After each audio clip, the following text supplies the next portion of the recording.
ഇത് നൊക്കാപ്പ് എന്ന് പറയുന്ന ഒരു മാധ്യമത്തിൽ വന്ന സംഗതിയാണ്. കഴിഞ്ഞ ആഴ്ച മലയാള മാധ്യമങ്ങൾ തമസ്കരിച്ച 5 വാർത്തകൾ എന്ന രീതിയിലാണ്. ഒന്ന്, അഴിമതി വിവരം ചോർത്തൽ. സ്വർണ്ണക്കടത്ത് അന്വേഷിച്ച ED ഡെപ്യൂട്ടി ഡയറക്ടർ P രാധാകൃഷ്ണനെ പിരിച്ചുവിട്ടു. ആരെങ്കിലും അറിഞ്ഞായിരുന്നോ?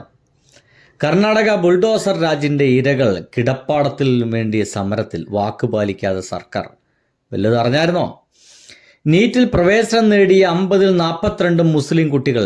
ജമ്മു വൈഷ്ണവദേവി മെഡിക്കൽ കോളേജിൻ്റെ അംഗീകാരം റദ്ദാക്കി കേന്ദ്രം. മാപ്പിളാര് പഠിക്കേണ്ടതാണ്. 60 വീടുകൾ പൊളിച്ചു നീക്കി. കുരുകിലുവിന് പിന്നാലെ തനിസാന്ദ്രയിലും കർണാടക സർക്കാരിൻ്റെ ബുൾഡോസർ രാജ്.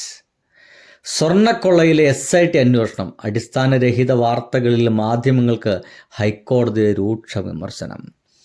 ചോദ്യം ഇതേ ഉള്ളൂ, ഇതിലേതെങ്കിലും നിങ്ങൾ നമ്മുടെ പൊതുമാധ്യമങ്ങൾ ചർച്ച ചെയ്യുന്നത് കേട്ടിട്ടുണ്ടോ? കേൾക്കില്ല. അങ്ങനെയാണ്. ബൈ.